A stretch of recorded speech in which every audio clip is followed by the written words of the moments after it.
Tell us about your first transaction ever.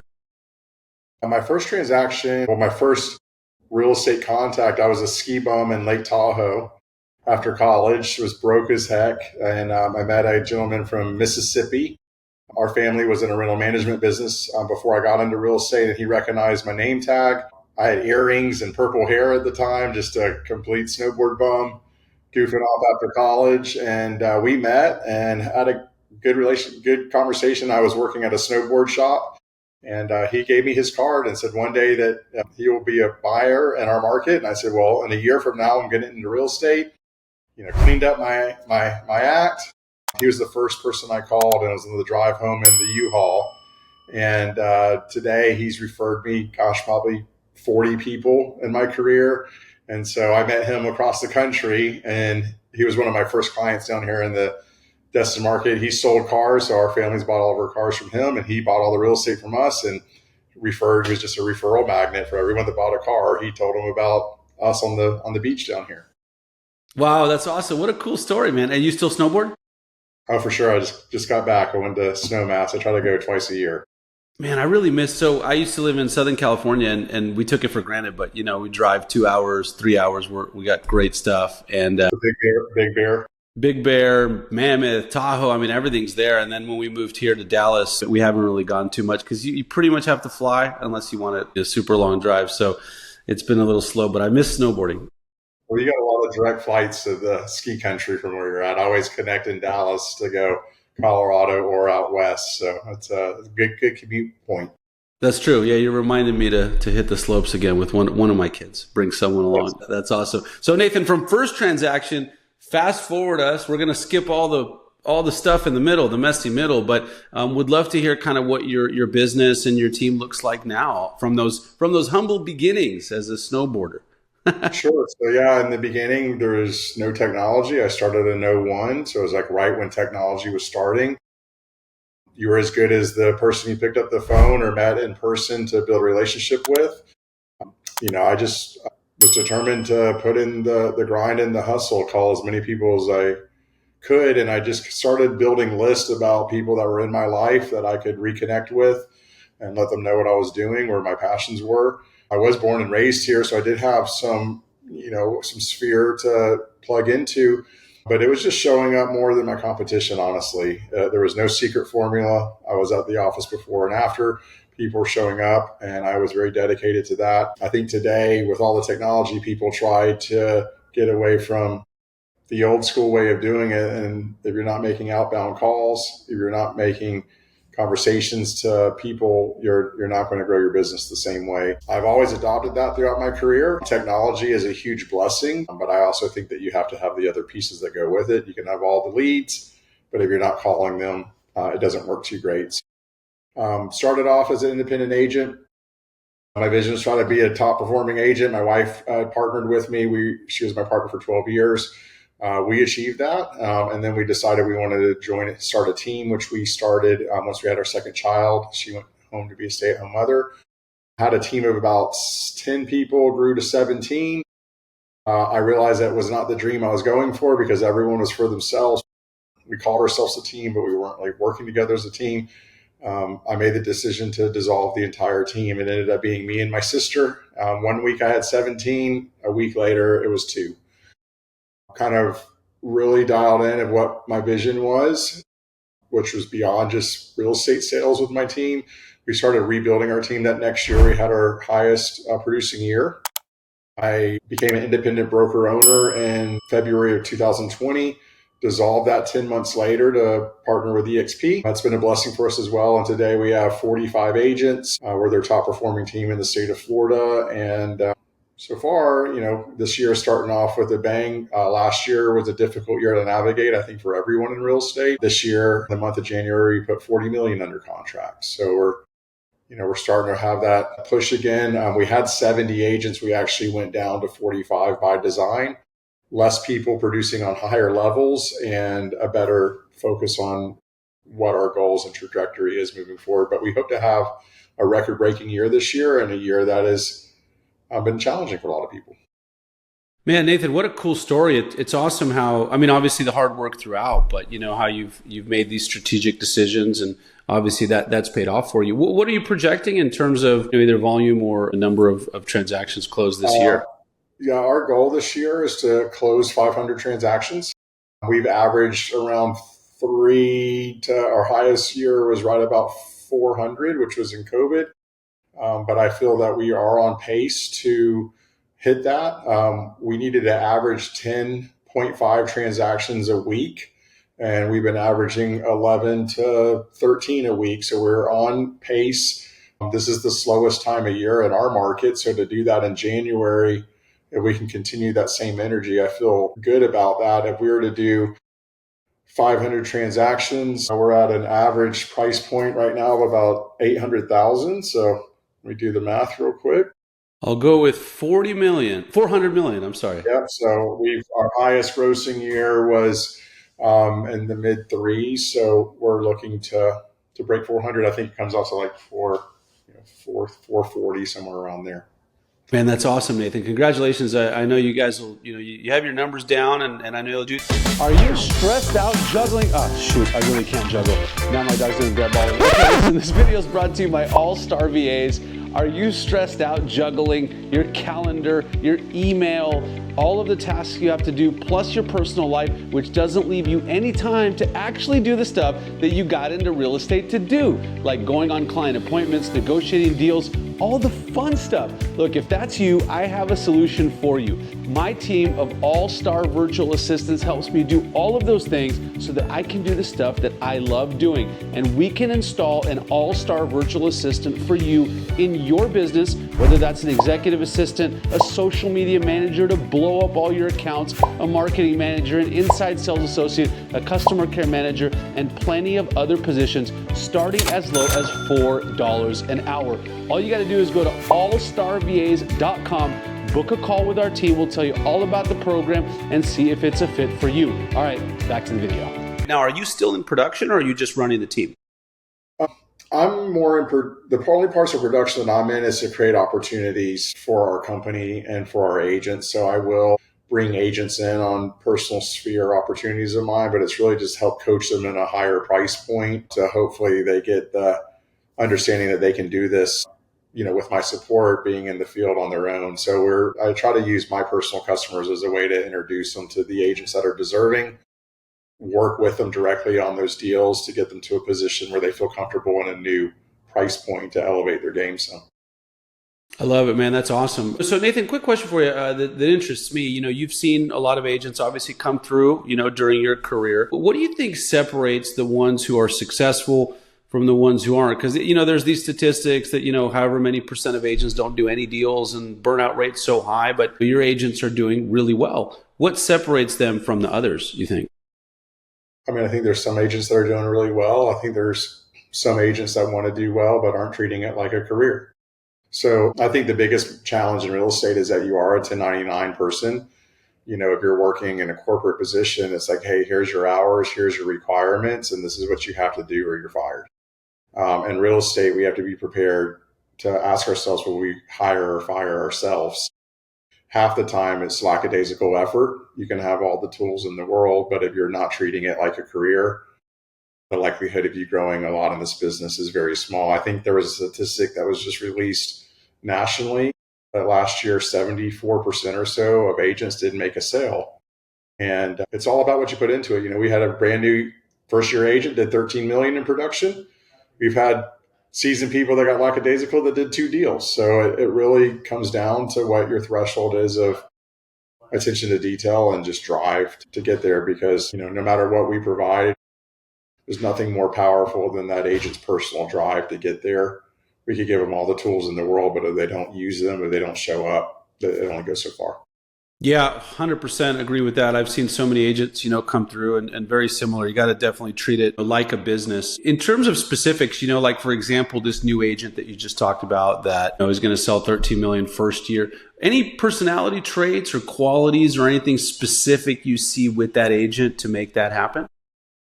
She's a natural in the sales process. Even though it wasn't in real estate, she came from a sales background. I think that you're born with that. Sales is a very unique deal. I know for me, I used to work at my grandpa's. He loved garage sales, and my mindset in garage sales was spending time with my pawpaw, but it was to try to beat him in sales every time we showed up. And so I think you have to have the type of personality type that you welcome the competition, you have an abundance mindset, and you're not afraid to have conversations that most people are afraid to have. And it's not, to me, the art of sales is not making someone feel sold. It's delivering value to the level that they trust you. And that's what she's done. Sometimes people think like, oh, why did she get this opportunity? She's like, listen, I've been to 250 open houses. I send out emails at 6 a.m. So by the time I get back from dropping my kid off, that's the first thing that they look at is that email that I sent. And I just pay attention. I go to agent, tours, and my property knowledge is growing. So I just think that in sales, you have to have the full packet drive. And I would put a driven agent with less experience over a seasoned agent, thinking that it's supposed to just come to them at that point. But it's not cut out for everyone. I mean, most people it's not cut out for. Yeah, no, I agree. And then Nathan, you mentioned some different ways of generating business. Here's an interesting question for you. If I took you out of where you are, where you've lived and where everyone, and just kind of dropped you in a brand new city, you pick it, and you didn't really know anyone there, and you had to build your business over, what would you do? What sources of lead generation would you start with, and how would you attack that first kind of 30, 60, 90 days? I think it comes first with building relationships that are surrounding your daily activities already. When I first started real estate, I was doing Muay Thai kickboxing. I wasn't trying to be a salesperson to them. I was just building new relationships with new people. And eventually they realized I was in real estate. I told one of the guys I was working out with, I said, hey man, if I can ever help anyone in your family, I kind of shared that with the class once I built their trust. He's like, well, my mom's thinking about buying a spot. I worked with her. If it's a personal referral, I'm going to show up really heavy to make that person proud. I don't ever want someone to feel if they refer me that I didn't make them look good. And so I really served her on a high level, and she had a great experience. She shared that with him. He said, man, my mom said you did a great job for me. And I said, I'd be so honored if you would share that with some of the other guys we train with. And that one sale turned into 13 sales. So I think I look, if I wasn't living in Florida on the beach, I'd be in the mountains because that's a passion of mine. And I would build, for number one, kind of a group of buddies I'd snowboard with and be a patron of the places that are already in the hospitality division, build relationships that are authentic, not salesy. And I think as you start building value from there, you can kind of build your new sphere. Everyone can build a sphere. Everyone has a sphere, even though they don't think they do. Even when you move to a different area, just start reaching out to the people you already know. I also think in social media, pay a lot of attention to people of what they're doing more so than yourself. Be a part of that. And then in return, they start focusing on what you're doing. And before you know it, you start getting opportunities.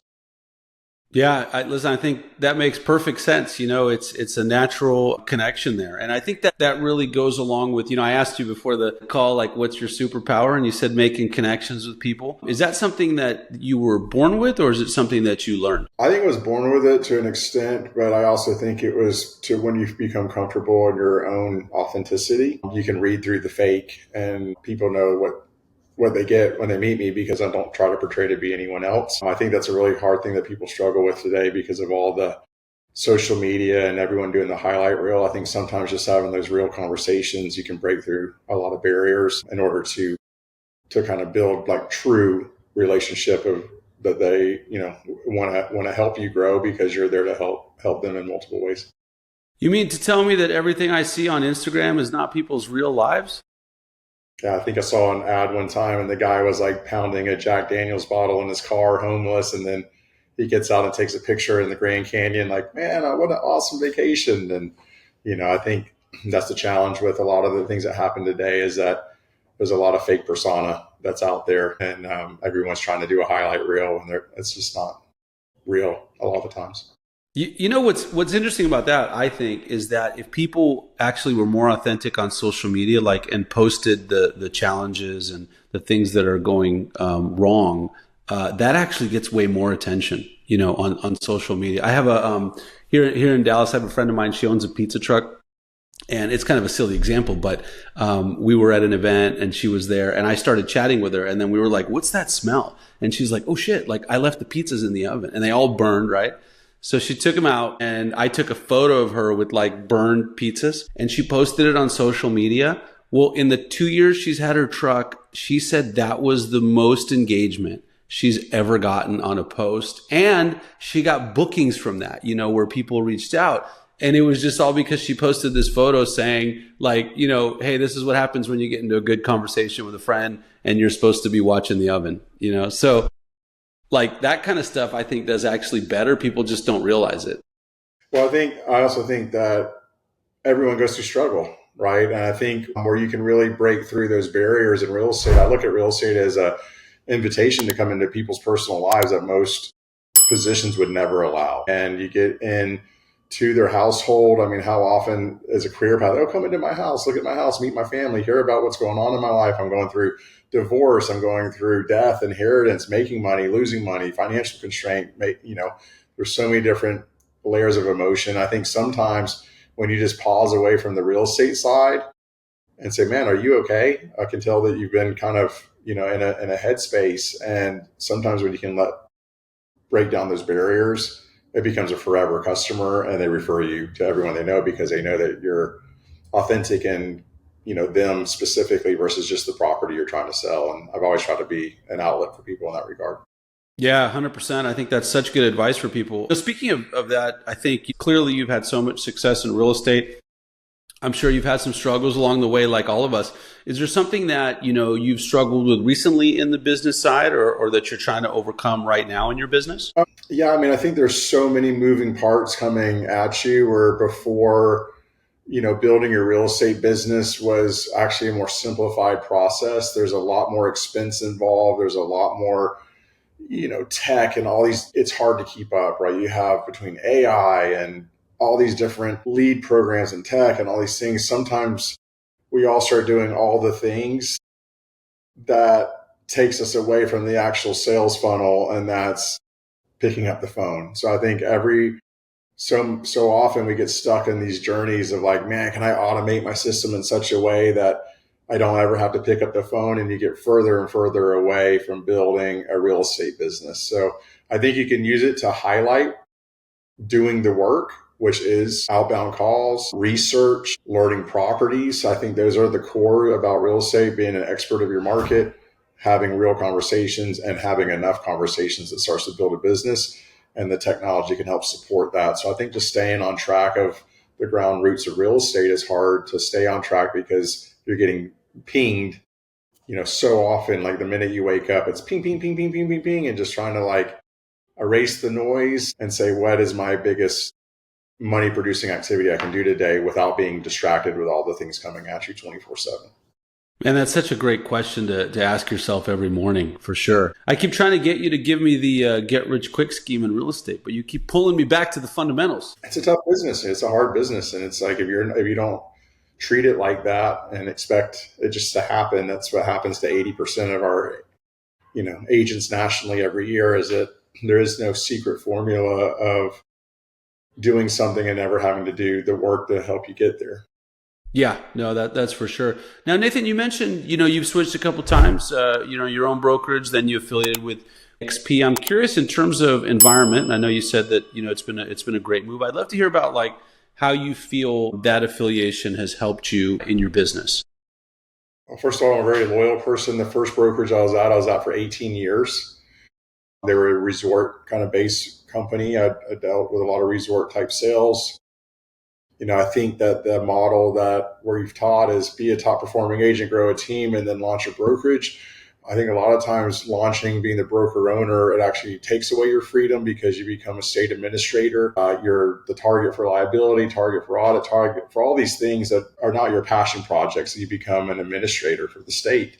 EXP to me was during a time that just, it was COVID, right? We were kind of shut in the space temporarily. And I was like, man, how can I be connected to some type of global network where I can still function in growth and education while dealing with this panic time? And that's kind of what allowed me to quickly dissolve that realm, even though I was very passionate about owning my own brokerage, and to go into this space. And I can honestly say the best thing over the past 3 years of me being with them is, number one, our business tripled. But number two, I have more influential, strategic, and just overall deep-rooted friendships in 3 years in real estate, more than I was able to build 18 years before that. A lot of people that were at the EXP were people that I already had relationships from going networking and going to different events. But that's really what started turning my vision a little bit, is just people I had relationships with started joining, and they were speaking about how it worked for them. But ultimately, it's still in real estate growth and customer growth. It really continues to come down to the relationships that you're determined to build. And I just have more access of proximity to high level people that, help me grow by being surrounded by them. Yeah, it's so interesting how like the industry kind of pushes you towards, okay, you're going to be an agent, then you're going to grow a team, then you're going to start a brokerage. I did that with a national franchise before EXP, and man, I felt the same way you did. At one point, I was like, wait a second, like I didn't get into real estate to like manage an office or order toilet paper or whatever. Right. Pay MLS dues if someone didn't pay their MLS dues. Just like there's so many layers. We had that once. I remember like our administrator was out sick and like someone didn't pay the realtor dues and they shut off our whole office or something. And then they all started calling me and I was like, what? Like, when you think about the compliance, I think the biggest stressor was the buck stopped at you, right? So it's like you have all these agents that you're building and it's up to you and your staff to be the only piece to make sure that it was processed perfectly in all these layers. And if it wasn't, it fell back on you. There's just so much extra pressure where what's nice about XP, we got 13 brokers for the state of Florida. We have an entire admin staff. We have a concierge department. There's all these things that I don't have to build that they've already built. And I pay them 16 grand a year for that support, and our agents pay for. So it's, to me, it allows me to still own my business, be the vision of my business, but just have other outlets that allows me to focus on the things that I love. And that's selling real estate, mentoring agents without doing all the administrative stuff that the state requires as a broker owner. Yeah, that's such a great message to folks that own their own brokerage, small brokerage or team or whatever. I was actually just talking to someone who owns a small brokerage, and I was like, tell me about your day. And it was like filled with all this stuff that I know can't be fun, and I was just saying, like, you can offload all of that and, icon program, you're basically going to come over and it's not going to cost you anything. So yeah. I think it's kind of a no-brainer, but your story, definitely resonates there with a lot of people. Well, we have an accountant, and I remember, we just went through going from ResortQuest to Abbott Realty Services, and the amount of paperwork we had to go through was unbelievable. And when we went to EXP, our entire team was transferred over in 24 hours. I didn't lift a single bit of paper, and I walked in, and my accountant, she was in her office with her head between her hands and she was crying. And I'm like, girl, are you okay? What's going on? She's like, oh my God, I didn't have to do any of the paperwork. And she was like tears of joy because she was so fearful of what we just went through that she was about to have to do that again. And it was tears of joy that she did it. And also she was that extra layer that was having to be that last piece of compliance. And so that pressure of just like every single deal fell back to you as the broker owner. And even my business partner, he wanted to jump into these other different layers of growth. I'm like, well, hold up. Is this really a 50-50 partnership where I'm the one having to be the broker, do all the paperwork, all the state stuff? And he saw that. It's like, well, I guess we aren't 50-50 because you're the one that's having to be all the responsibility piece when I could be the vision. And now we're both a visionary piece. And then a lot of the responsibilities are handled for us jointly through what EXP provides. Yeah, it's really an amazing model. I wish I would have thought of it. You'd be in good standing if you are, that's for sure. Yeah, or at least come over a little bit earlier, but that's okay. I think we're in a good place. So Nathan, now, your business seems like it's on such a great trajectory. What are some of your goals, or what are you looking forward to over the next couple of years in real estate? One of my visions was to create truly a systematic process of this business that thrives at a high level in any market, that doesn't depend on me and my business partner to be in the trenches as much. And I think the biggest thing that has allowed me to make some shifts in the business is I actually was at a mastermind with Jeff Hoffman. He owns Priceline and Booking.com. He invented the kiosks in all the airports. I think their company got valued at $120 billion last year.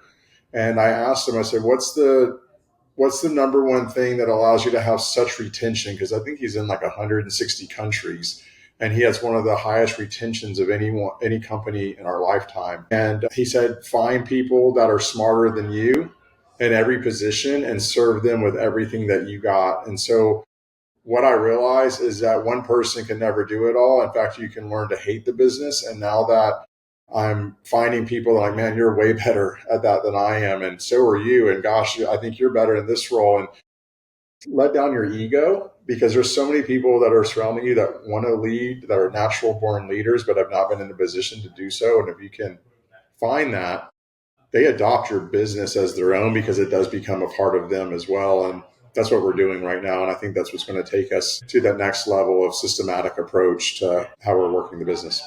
Oh man, that's such fantastic advice. In that area of kind of hiring, so for your team, when you're adding team members, and by the way, are you growing in case anyone's watching this and wants to come work? Yeah, we're always looking to grow. We're taking a group of people, taking 2 quarters to get them dialed in before taking on others. So we're looking to grow towards that end of the second quarter. We're always looking to grow with independent layers of EXP that already know how to produce on a high level to expand our network. Within our team at Abbott Martin Group, we want to make sure that we're not overwhelming our bandwidth either. And as mentioned, I said we went from 70 to 45 agents because we really have a good vision of the type of agent we want to have within our Abbott Martin Group brand. And so, but we're always looking for talent. We've never recruited internally to AMG. It's been word of mouth from the way that we show up in our community. I like that acronym AMG, although there's a car company that might get upset with you. It's Abbott Martin Group, but the abbreviation works pretty good. I like it. Mercedes. That's right. Exactly. That's great, man. So Nathan, let me ask you this. For the agent, so turning to the agent side of things, what is the benefit for someone, let's say I'm an independent agent in your area, of joining your group or your team versus staying on my own? Well, I think you have to build your team a lot deeper than real estate sales, because I think one of the things that's getting lost, as I mentioned previously, is authentic, real relationship. And I really truly believe, because it's real, that if someone was going through a hardship or someone was going through something in their life, I honestly believe that our team's going to be there before some of their family members would be there for them.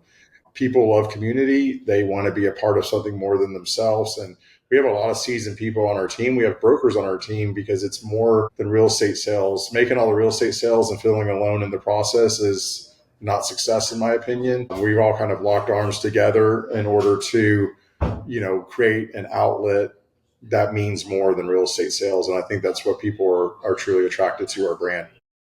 Yeah, that's awesome. And what I love is kind of that theme with everything you've talked about is that authenticity and connectivity with everyone you're in relationship with, and I think that's awesome, man. That's super cool.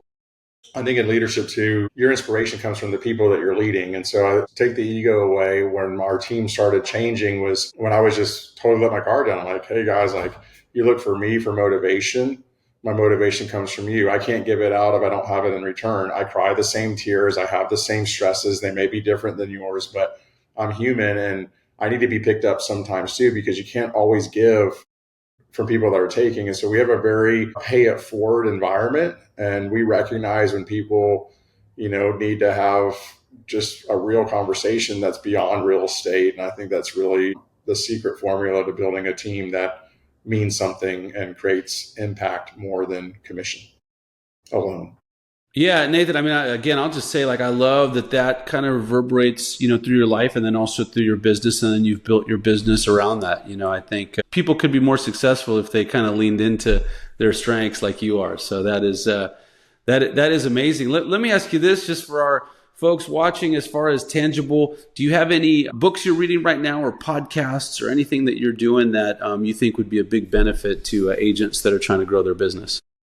Yeah, one of the foundational book for me was Traction. I think it really that's what made me dissolve my entire team before, because I realized that's not what we were building. It comes with building from we, not me. I think it has a lot to do with people you're surrounding yourselves with. I listen to a lot of variety of stuff, but I get the most growth from surrounding myself around people that are in the industry doing it bigger and better than I am, and just letting my guard down and say, man, I'm so impressed with how you're running your business. Could you share some of the things that are working for you? And I do the same. And I think, other agents are your number one place to learn from. Don't look at it from, man, I think sometimes comparison can be the thief of joy. But if you can use that to inspire you and to help encourage you that anything's possible with the right attention to detail. So just, whether it's any type of business, I always try to find people that, man, like, I loved what you're doing with your business. How did you get there? And I've had customers of mine that was like, instead of getting away from the sale, like, man, like you're one of the biggest developers in the country. How did you get started? And just pausing and hearing their story is so much more depth than just chasing the commission, because that's where you're going to learn to grow. So I really just try to plug into people that I'm inspired by and giving an environment that they feel trusting to share, and really take that to heart. Try to pick one thing at a time. Like, man, if I could change, if I could add this into my arsenal, how would that work? Because I think we try to add too many things at the same time versus just picking one thing, going a lot deeper before trying to add another thing. And I guess it's one of the struggles too I'm trying to learn from, is slow it down a little bit. Don't try to add everything together, because it just gets confusing for me and agents, but just pause and say, what's the true goal? And let's go super deep on one thing before trying to add another thing. And that's what I'm trying to really focus on moving forward. I love it, Nathan. I love the authenticity. I think in those meetings, I would imagine that kind of might catch some people off guard, because they think you're there for just a sale, but you're so interested in them that it really helps deepen that relationship. Well, didn't Steve Jobs say it best, one of the richest men in the world? And he says the one thing that he would trade it all for is true relationship. Yeah. Yeah, that's wild, man. That's wild. Well, Nathan, this has been awesome, man. This is such good stuff. I've learned a lot. I know, I'm sure everyone listening and watching has as well. Is there anything that you want to leave our budding, amazing agents with here that we may have not talked about yet? I think you got to love the area that you're serving. And if that's not it, find one that you do, because a lot of my inspiration comes from this environment. I think we have some of the most beautiful beaches you'll find anywhere in the world. For those that have visited here, I think we'll fully agree. Come check out the Emerald Coast. I would love to be your native guide, even if real estate's not involved. And I've had a lot of people that just came here for vacation that fell in love with the lifestyle and are now property owners here today. So I love introducing people to my native home for the first time. And I think anywhere that anyone works, you got to find the niches of your community that you love and that you're truly passionate about, and that can speak volumes to grow your real estate business as well. That's for sure. Well, next time we're in Watercolor Seaside, which might be later this year, we will definitely connect there. I'll give you all my local spots that Tourism Council doesn't share very often. And there's a lot of really great nature pieces down here that are off the beach that people don't find. A lot of times there's a lot of natural springs and beautiful state parks and different things throughout our panhandle that I like to send people to check out the whole environment. That'd be a lot of fun, because usually we just hang out at the house or the beach, and that's all we've done. There's some beautiful spots north of here as well to explore. Excellent, Nathan. Sounds good. Well, thank you so much for being on. I really appreciate it. And you guys remember, send your referrals to Nathan in the Emerald Coast. And if you're an agent and looking to elevate your career and you're in that area, good idea to talk to Nathan, see if there might be an opportunity for you. Thanks so much. Thank you. Yeah, our website's abbottmartingroup.com.